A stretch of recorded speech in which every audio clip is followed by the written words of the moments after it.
Well, welcome back. Welcome back to the Cheron Moore Show. As you know, I'm your host, Cheron Moore. I tell you, this is, I always get excited because I always have people on my shows, the Extraordinary Drummer Show, as you know, and this show, the Cheron Moore Show, my talk show. I always try to have guests that I truly, truly just want to talk to. I'm amazed by their gifts, and I'm always amazed when they say yes to the interview. James, am I getting saucy already? Oh, you getting there. Getting there, Jay. Hurry up, hurry up. I'm always amazed just by their gift and by their talents. As a musician, when I was playing drums, I'm retired, of course.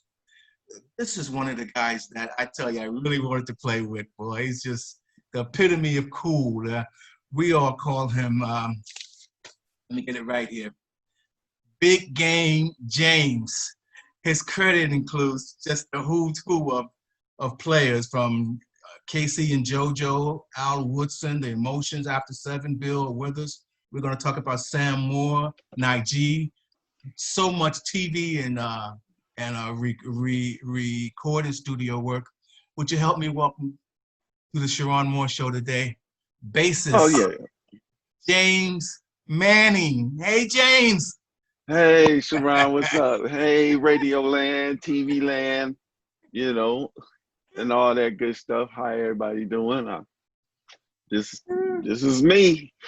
James, man, I had to do the real big build-up, James, because there's just so many fascinating things about the person, about the bass player. How could I not do that? James, speaking of you being an awesome bass player, let's start with your influences.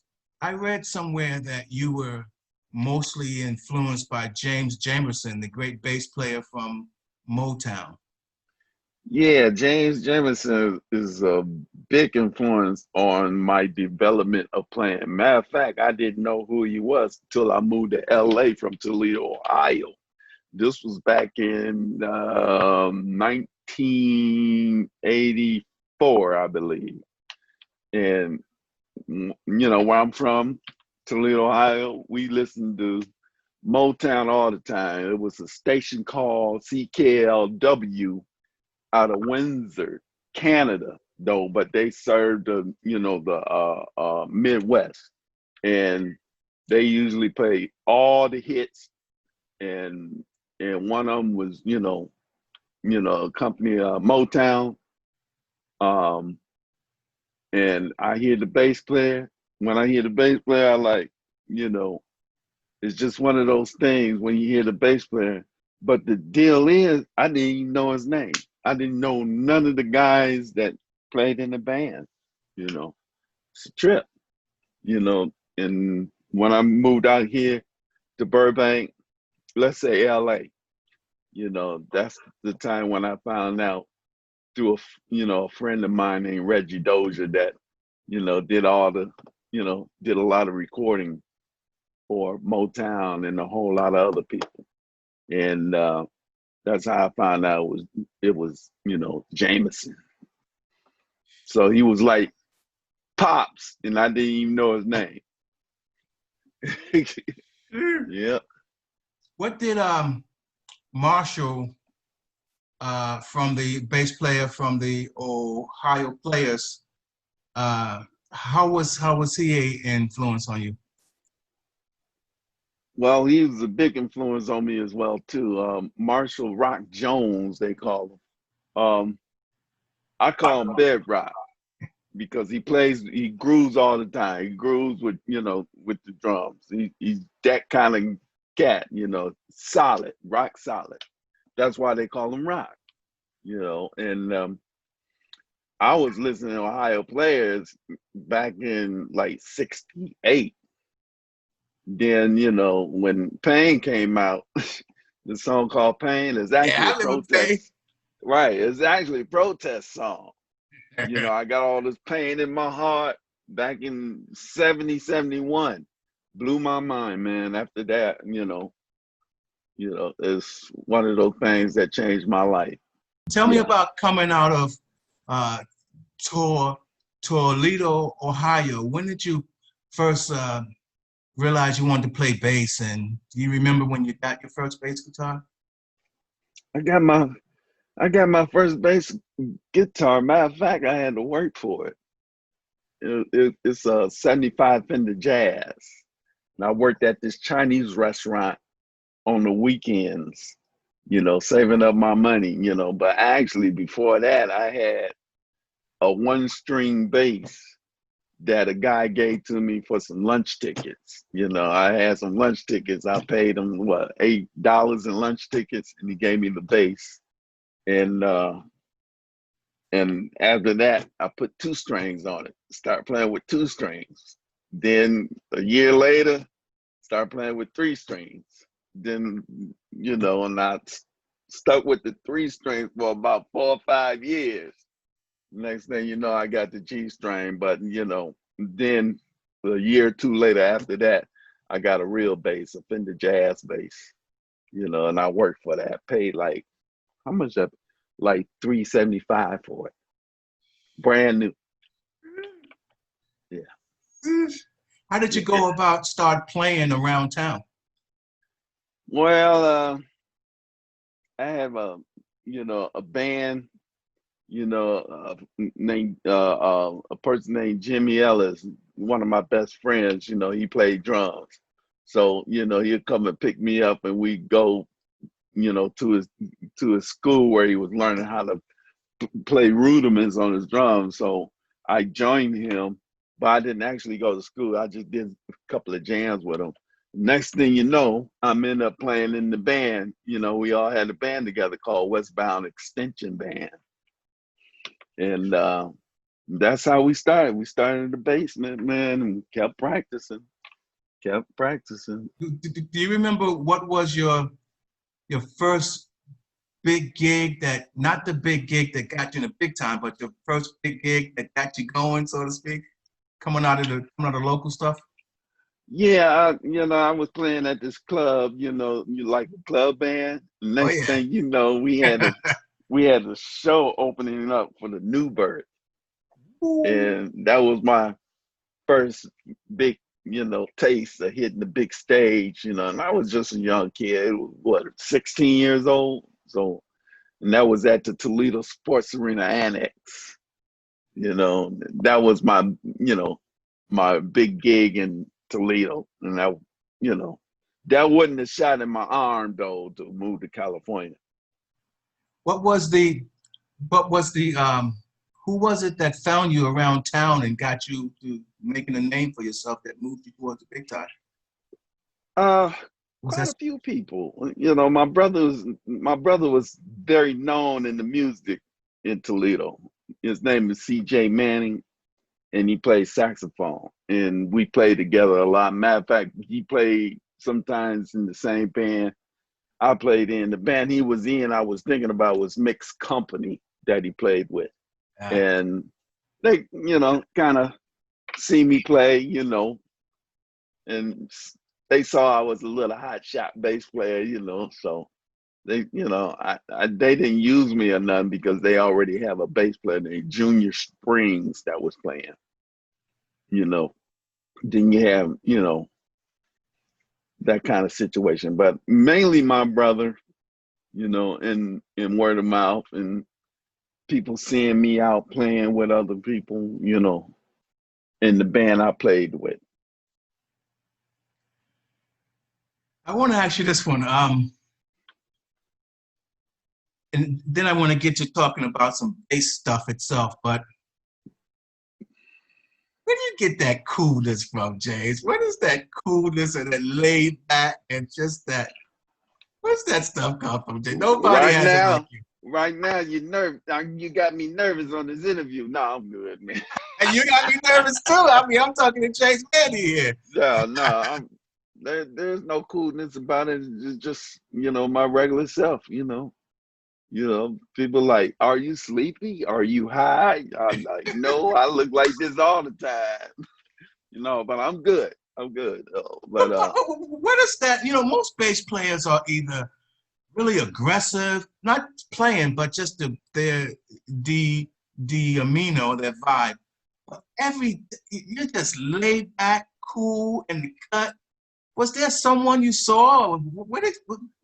Well, Where did so that Ron, thing so Ron, the deal is when people approach me, they'll look at me like, man, you look like a bass player. come? And I'll be wondering why, I Yeah, don't give off anything, so man, you look just like a bass player, you know. But no, man, it's good living and a whole lot of other things that go with it that, just enjoying life, because life is very short and you don't have to be aggressive, You only do that when it comes to your hand if you want to, you know. get 'em, But other James. than that, no, it's just a personality. Yeah, man. Let me ask you. Let's talk a little bass stuff. What bass do you? I know you said you said you have 10 basses. What bass is your Yeah. main bass? My main base right now, is my performance bass. And the bass but I leave that at home. And the bass I use when I go overseas to tour is believe it or not, a Fender Jazz Squire bass. It's a Squire bass, and sometimes I take a Marcus Miller bass out. So those is the main three. But the first bass I brought, I leave it here at home. I don't even let it leave if I'm going to a club or something, in town, but I just can't take it with me on the plane because, I'm fear of getting it lost. That's my biggest fear. And I almost lost a couple of bases from flying. So I'll try to take the cheapest one. Yeah. People be James, looking at me with the Squire bass, they be like, but when they hear, they're like, oh, I see. But yeah. what do you look for in a bass guitar? Mainly I look for the tone. That's first thing is tone. If you don't have tone, you really don't have anything. Then you gotta know the knowledge of playing it, of course. But it's tone, um, it's originality, how well it, if it screams to you or if it spits back, it depends on a lot of other elements too. What kind of strings, wood, I like the kind of wood I like is um um not altar. I like maple and ash. I'm an ash kind of guy. So We talked about they have 4 strings, 5 strings, 10 strings. Do you hmm ever play any of those? I know you played the 4 string. Do you ever get over to the 5 string and that 10 string? well, I use five. Okay. I haven't got the 10 string yet. I don't think I'm gonna get that far. But I played the six. I had a lot of fun with the six. There's something about the five and the four. The five still has the G, the first string G, and the sixth string. I mean the fifth string, the B string. And that's all it is, when you playing a five, you just have another string added, that'll be the low string, But the other 4 strings that's lighter, it's like playing a regular 4 string bass, you know. So I'll come back to the 4 string. Why haven't you tried the 10 string yet? too many strings, man. I might as well have my own band, man. You gonna be a bass players. If you gonna play lead, if you gonna play with 10 basses, 10 string bass, get your own band. That's the way I see it. But James, wouldn't you want to have all that extra room? You can go out further. You can go places. Of course, but I'm a bass player. I don't need it. I don't need it. I understand you can stretch your mind, but if you want to stretch your mind, you can do it with a 4 string. Jaco Pastorius proved that. So true. So true. Yeah. So it's like 10 string. Get your guitar.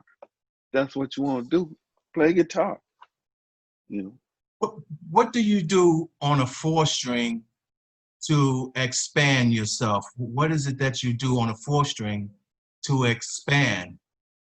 To expand, well, you know, when you play arpeggios, you can add on top of that. Either is on top or on the bottom. That's how you expand yourself. You know, you can take it to 4 strings. You can take it to another level. It's endless. You know, it never runs out. I'm gonna stay on the strings for a second. When you play in a 4-string,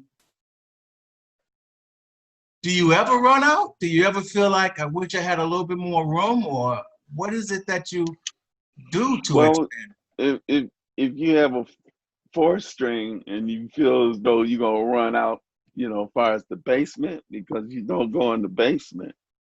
If you go to, like, say for instance, your deepest string is E. The lowest note is E. So therefore the next note will be E flat. So you'll play it up an octave, play the E an octave and drop it down a half step. So, there are some people that know how to, interpretate the bass like they playing a 5-string.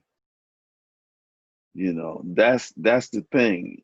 You can do it with a 4, but the tone is gonna be slightly different. It's gonna be slightly different. You're kind of known for staying in the pocket, but you also, any drummer that's worked with you, and I'm gonna tell y'all something. Any drummer that's worked with James knows, stay home, get a bag of popcorn, and enjoy the show, boy. Nah. Don't put it on you, so don't get in his way. Just stay out of his way.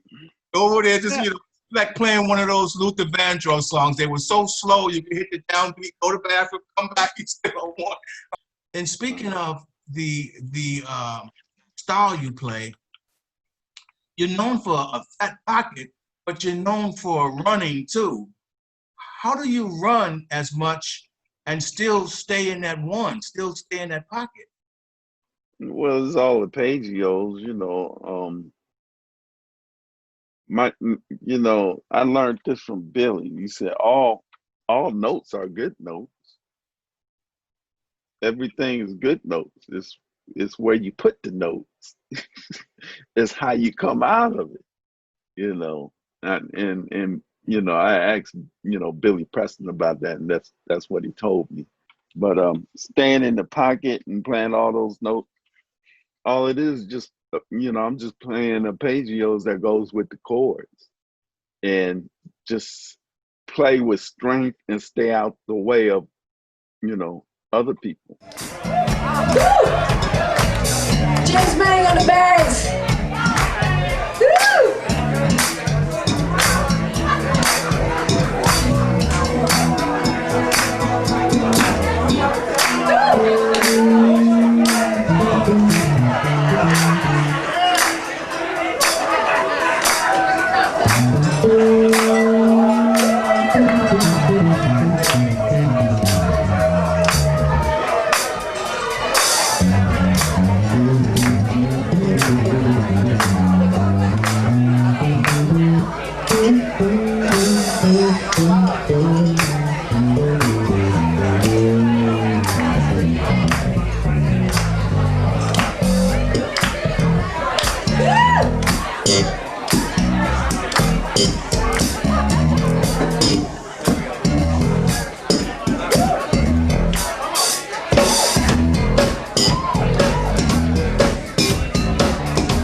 you about playing with a drummer. Let me ask you. I got a couple of drummer questions. What do you look for in a drummer when you're playing with him? I look for him to take control of the situation, because the worst thing for a bass player to do is try to lead. And a bass instrument don't supposed to be leading. The drummer leads, and that's what I mainly look for in a drummer, for him to lead. Then I can add my spices and stuff because I don't have to look back and like, what's going on? You all right? That's mainly what I'm looking for. When it comes to the drummer, I'm trying to figure out how to ask this. You ever had to turn around and tell a drummer what you was doing and where he was off at it? No, because if I do that, especially young cats, all they're gonna do is close up. Then it'd be a long night. I really don't say anything. Just, Now if you come to me and say, "Is that cool?" Then I might throw a little, little something in it, and throw a monkey wrench or something like that in it. But other than that, no, I'm just cool. I'm cool like that. What is your favorite key to play in and why? All bass players, if you playing a 4-string, 5-string, favorite key is the standard tuning of E. All bass players love to play in E because the E is wide open.